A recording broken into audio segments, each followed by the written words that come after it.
when you do work out, you are going to get hungrier. There's no way of avoiding that. Your body will take some time to adapt to that, but it's a really bad mindset to live in where you tell yourself that you deserve a cheat meal because you worked out, because you ain't going to get anywhere. You want to make sure that you're eating good 80% of the time. Welcome to the V-Shred Better Body, Better Life podcast, where we help you live your best life while working on your health and fitness goals. We're here to make your journey fun and inspiring. What's going on, everyone? Welcome back to another episode of the Better Body, Better Life podcast. I'm your host, Vince Sant. I want to thank you guys for joining me on a special episode. For anyone who feels like they can't get the scale to budge, even when they're dieting, even when they're working out, maybe your clothes are getting even tighter, even though you're trying to get in shape, or maybe you've had a few days of overeating followed by a few days of fasting or restricting things just to balance things out, yet you still aren't losing weight. But the truth is, what you eat every day accounts for 80% of your results. And so if you're not sticking to your diet at least 80% of the time, then there's a pretty good chance that you're not going to be able to maintain your weight loss or lose weight. All right, so today I'm going to give you 4 pretty surprising reasons why you might be eating way more than you think. Okay, because you need to know about a couple sneaky ways that you might be sabotaging your own weight loss goals. And this way you can allow yourself to get back on track. Let's start off with reason number 1. Which is you eat out way more often than you eat at home. I'm a big fan of eating out. I love going to restaurants. And you can go to restaurants. There's awesome restaurants out there that have dozens of healthy options on the menus. And so it's not like you can't go out to eat.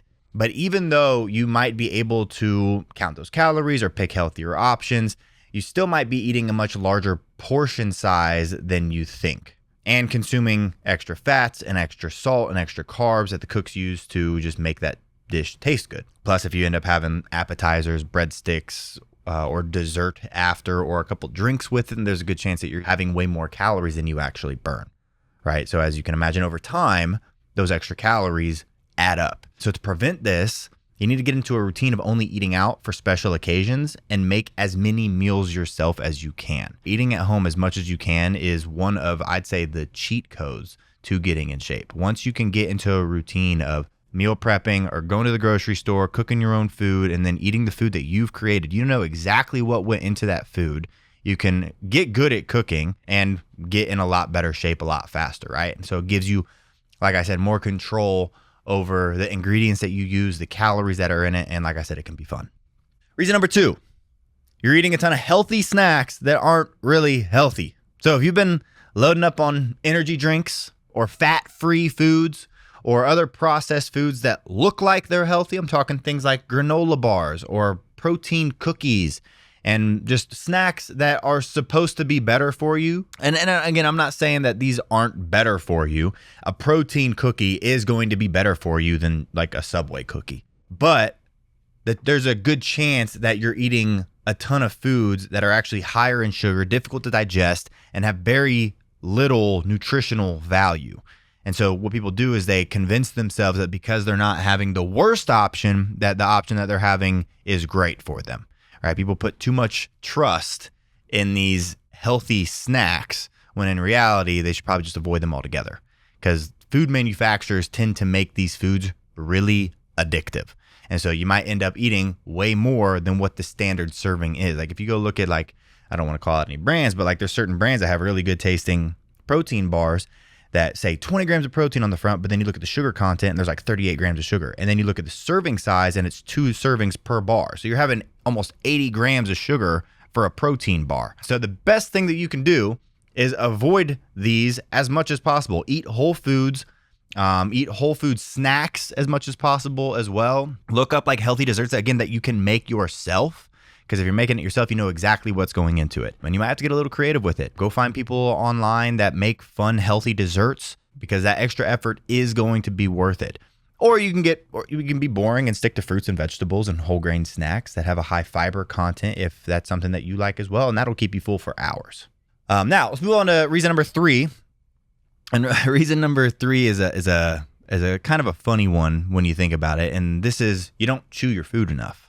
I know that sounds strange, but fact of the matter is, if you eat quickly or you don't chew your food properly, a few things happen. One, your stomach doesn't have enough time to register that you're getting full. It takes like 20 minutes for your stomach to recognize that you're eating. And so if you inhale your lunch or dinner in like 5 minutes, you haven't given your body enough time to understand that you just ate a full meal and that you don't really need to keep eating. This is one of the biggest reasons why it's so easy to overeat. I mean, think about dogs. Dogs have slow feed bowls because they eat so fast. And so if they eat slower, it allows their body to keep up with them and tell them that they're full rather than just being starving right after they eat. Same thing with humans. Slow down, chew your food, slow it down like more than you think is normal, and take your time.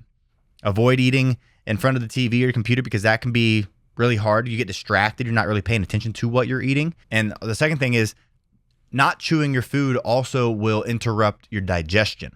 Most people don't realize that chewing your food is the first step of the digestive process. And so if you're already breaking down nutrients for the body to absorb, then you're going to be able to absorb it, right? But if you're not chewing food properly, you can end up with heartburn, indigestion, or just slower digestion overall because your body's going to have to work harder to break down that food that you could have started breaking down in your mouth. So take the time to chew your food properly before you swallow it, and it will be a lot easier for your body, and you're also going to feel more full. And then finally, reason number 4 is that you reward yourself with food after exercise. And I see this a ton, right? Some of the coaching clients that we have here at V-Shred, and I mean, it's easy to understand how people fall into this trap, right? When you first start working out, you start pushing your body more, you're going to get more hungry, right? That's just how it works, right?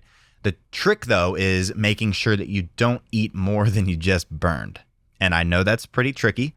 That's why here at V-Shred, we have a lot of coaches. We recommend that you plan your meals ahead of the time for the entire day so that you're not tempted to eat whatever looks good in that hungry state that you're in when you're at the grocery store. Because having a post-workout meal planned ahead of time will help your body recover, help you nourish your body, and it can help you avoid that extreme hunger that always leads to overeating. And like I said, when you do work out, you are going to get hungrier. There's no way of avoiding that. Your body will take some time to adapt to that, but it's a really bad mindset to live in where you tell yourself that you deserve a cheat meal because you worked out. If you want to have a cheat meal, that's fine. Schedule it in ahead of time. Don't just be like, oh, I worked out today, I'm going to go eat this meal that I normally wouldn't eat if I didn't work out. No.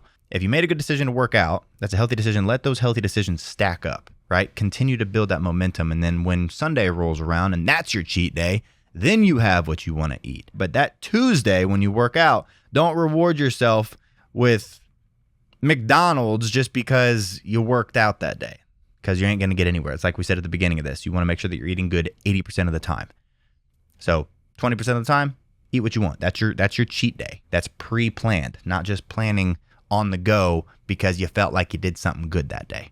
And if you do need some help with the meal planning part, we can obviously make things a lot easier for you. Our certified V-Shred coaches are masters at creating amazing meal plans based on your goals and your starting point, your body. That'll help you organize all your meals, all your snacks, show you exactly what to eat so that you don't have to do any of the guesswork, any of the adjustments that have to be made. We're known for creating meal plans that have a ton of food on them and a lot of food that you actually will like eating. And so if you want us to make one of those for you, there should be a link down below in the details or somewhere around. But either way, I hope some of these tips were helpful. Hope you found some value out of this. Hope you had a good time, and I will see you in the next one.